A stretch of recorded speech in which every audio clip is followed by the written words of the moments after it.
এইটা হচ্ছে ফ্রি ফায়ারের ইতিহাসের গল্প। একটা সময় ছিল বারমুডা ম্যাপের, মানুষ অনেক শান্তিতে বসবাস করত, কিন্তু সেইখানে যারা বসবাস করত তারা ম্যাপের বিভিন্ন জায়গাগুলোতে আলাদাভাবে এক একজন এক এক জায়গায় রাজত্ব শুরু করে। কেউ পিকে, কেউ ফ্যাক্টরিতে, আবার কেউ বা ক্লক টাওয়ারে। এইটা হলো পিকের মহারাজ সাকুরা সিজন 1, যে কিনা 5টা গাড়ির মালিক। এইটা হলো ক্লক টাওয়ারের মালিক হিপ হপ সিজন 2। সেই সাকুরার অনেক বড় শত্রু, যার একটাই উদ্দেশ্য পিককে দখল করা ও সাকুরাকে মেরে ফেলা। বারমুডা ম্যাপে আরো অনেক রাজ্য আছে, যেমন ফ্যাক্টরিতে সিজন 3, রিমনাম ভিলেজের সিজন 4, যে কিনা সব সময় শাসন করে থাকে। আরো অনেক রাজা আছে যাদের অত ভালো করে রাজত্ব চলে না। আরো একটি রাজ্য আছে যেমন অবজারভেটরি, যেখানে একজন মহিলা রাজত্ব চালায়। পরের রাজা হলো মিস্টার ট্রিপোলার, যে কিনা ফ্রি ফায়ারের বারমুডা শহরের এক কোনায় কঠিন সুরক্ষার মাধ্যমে রাজত্ব চালায়। বন্ধুরা, এমন একটি জায়গা আছে যার নাম গ্রেভইয়ার্ড, যেখানে যাওয়া তো দূরের কথা, মানুষ নাম নিতেই ভয় পায়, কারণ সেখানেই রাজ করে জম্বি সামুরাই, যার কাছে অসংখ্য জম্বি সেনা আছে। সব শেষে যার সাথে পরিচয় করাবো সে হচ্ছে বহুত খাতারনাক শয়তানের হাড্ডি ক্রিমিনাল গ্যাং। ক্রিমিনালের সাথে বারমুডা শহরের কোনো রাজাই গ্যাঞ্জাম করতে আসে না। পরিবেশটা শান্ত মনে হলেও এই শহরে হতে যাচ্ছে বিশাল বড় গ্যাঞ্জাম।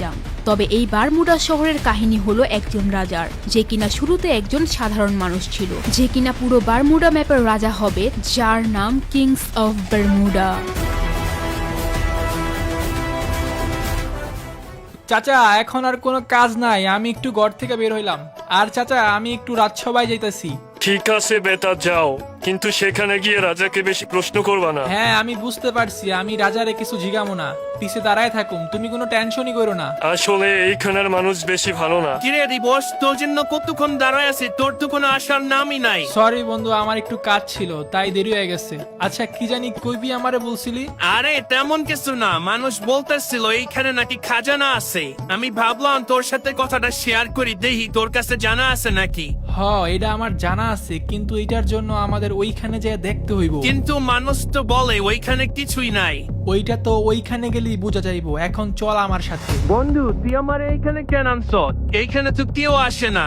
এইখানে আমাদের বস্তির সব ময়লা ফালায়, আর সামনে সমুদ্র আছে। এইখানে তুই কি পাবি? যা আছে ওইখানেই আছে। এখন আমারে বল, তুই জানোস কেমনে এইখানে কিছু আছে?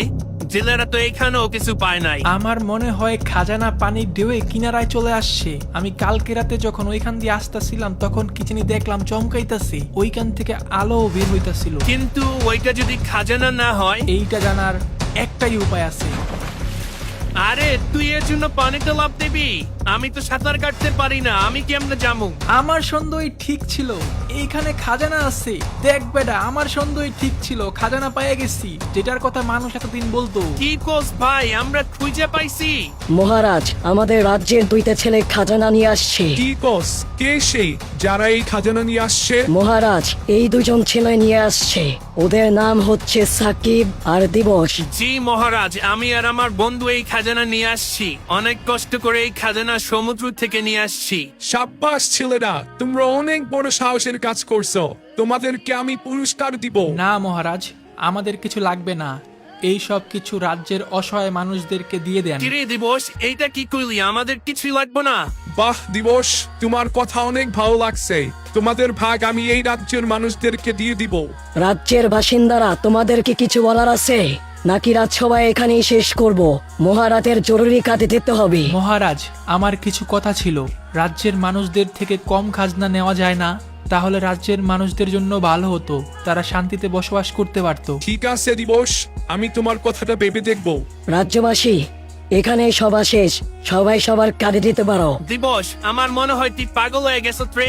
আমাদের তো রাজ্যের মানুষের কথাও ভাবতে হবে। আমি তো মহারাজকে পটানোর জন্য এরকম করছি। তরে আমি কতবার বলছি তুই এইখানে চুপ করে থাকবি? তুই আর আমার চাচা একই রকম, যখনই দেখোস চুপ থাক বলস। এখন কই যাবি বল? আরে আজকে তো ফিস্ট ফাইট হইব ফ্যাক্টরিতে। তুই তো কোনোদিন যাস নাই, চল আজকে যাই, অনেক মজা হবে। হ বন্ধু, আমিও শুনছি ওইখানে অনেক মজা হয়, চল আজকে যাই, আমিও দেখা মজা নেই। আমাদের এই দিবসকে কিছু করা লাগবে, নাইলে বাপের মতো দিবসও আমাদের কাজে বাধা দিবে। বুঝছি মহারাজ, আমি ওর ব্যবস্থা করতেছি। ফ্যাক্টরির রাজা সিজন 3 অনেক শক্তিশালী, যে তাকে প্রমাণ করার জন্য তাদের সামনে গিয়ে ফাইট করার জন্য দাঁড়িয়ে বলে, কিরে, তোরা কি রেডি? আবার ভয় পাইতেছ না তো? মহারাজ, আমরা 5 জন অনেক শক্তিশালী, আপনি আমাদের সাথে পারবেন না। তাহলে চলো শুরু করা যাক। এই কথা বলে রাজা দুইজনকে কঠিন মার দেয়। বাকি যারা এসেছিল তাদেরকেও কঠিন মার মারে। এক পর্যায়ে রাজা জিতে যায়। দেখো ফ্যাক্টরির বাসিন্দারা, দেখো আমি সবচেয়ে বেশি শক্তিশালী। মহারাজ জিন্দাবাদ, ফ্যাক্টরি মহারাজ সিজন 3 জিন্দাবাদ। এখন যাকে দেখছেন তার নাম সাদিয়া এবং সে তার হাজবেন্ডের মৃত্যুর প্রতিশোধ নেওয়ার জন্য রাজার কাছে এসেছে। আর যে তার হাজবেন্ডকে মেরেছে তার নাম রাকিব এবং তাকেও সাথে নিয়ে পিকের মহারাজ সাকুরার সামনে এসেছে। মহারাজ, আমার উপর অনেক অন্যায় হয়েছে। এই রাকিব আমার ঘর ছিনিয়ে নিতে চায়। না মহারাজ, এই মহিলা মিথ্যা বলতেছে। আসল কথা হচ্ছে ও আমাকে ফাঁসাইতে চাইতেছে। তাই বলে তুই ওর জামাইরে মাইরা ফেলাবি? মহারাজ, এই মহিলার কথা শুনবেন না। এই মহিলা তার জামাইয়ের সাথে ঝগড়া করে তার জামাইকে মেরে ফেলছে। এখন আমার উপর দোষ চাপায় দিতে চাইতেছে। কি উল্টা পাল্টা বলতেছ? আমি কেন আমার জামাইকে মারবো? কারণ তুই আরেকটা ছেলের সাথে প্রেম করস। এই মহিলার ক্লক টাওয়ারের একটা ছেলের সাথে সম্পর্ক। এই কথা যখন তার জামাই জানতে পারে তখন সে তার জামাইকে মেরে ফেলে। আমার এমনটা মনে হইতেছে রাকিব তুই ওর জামাইরে মারছ।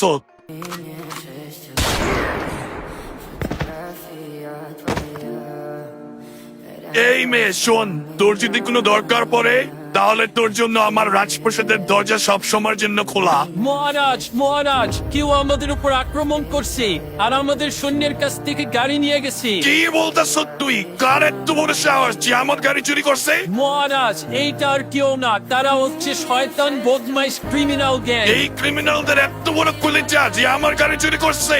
অনেক হয়েছে, ওদের এবার একটা জবাব দিতে হবে। ওদের উপর আক্রমণ করো, আমাদের সৈন্য পাঠাও, সবাই একদম তসতস করে দিবা। না মহারাজ, ওরা অনেক শক্তিশালী। ওদের সাথে আজ পর্যন্ত কেউই পারে নাই। আমাদের কাছে আগে 5টা গাড়ি ছিল, এখন একটা গাড়ি না থাকলে কিছুই হবে না মহারাজ। তাহলে কি করব? রাজ্যের মানুষ আমাদেরকে নিয়ে হাসাহাসি করবে, আমার মান সম্মান শেষ হয়ে যাবে। রাজ্যের মানুষ মনে করবে আমি ওদেরকে ভয় পাইছি। না মহারাজ, আমরা তো আক্রমণ করব, কিন্তু এখন না।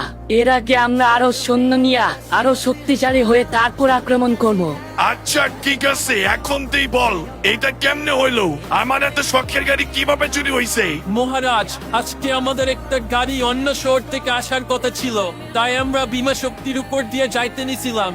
ঠিক ওই সময় আমাদের সামনে ক্রিমিনাল গ্যাং পড়ে যায়। আমাদের কিছু বুঝে ওঠার আগে তারা আমাদের উপর আক্রমণ করে ফেলে এবং তারা সংখ্যায় আমাদের চেয়ে অনেক বেশি ছিল। তারপর ওরা আমাদের সমস্ত সৈন্যকে মেরে ফেলে। আমাকে শুধু রেখে দেয় যেন এই খবরটা আমি আপনাদেরকে দিতে পারি। এই ছিল কিংস অফ বারমুডা পর্বের প্রথম ভিডিও। পরবর্তী পার্টে আপনারা জানতে পারবেন বারমুডা শহরের রাজার সম্বন্ধে। প্রায় 1 মাস পর আমি আপনাদের জন্য ভিডিও নিয়ে আসলাম। আশা করি গাইস ভিডিওটা আপনাদের কাছে ভালো লাগছে। হ্যালো গাইস, আমি আপনাদের দিবস গেমিং। তো এখন থেকে গাইস আমার ভিডিও অনেক লেটে আসবে, কিন্তু ভালো ভালো ভিডিও আসবে। তো অবশ্যই গাইস আপনারা যে ভিডিওটা আসবে সেটা সবাই দেখবেন, like comment share and subscribe করবেন।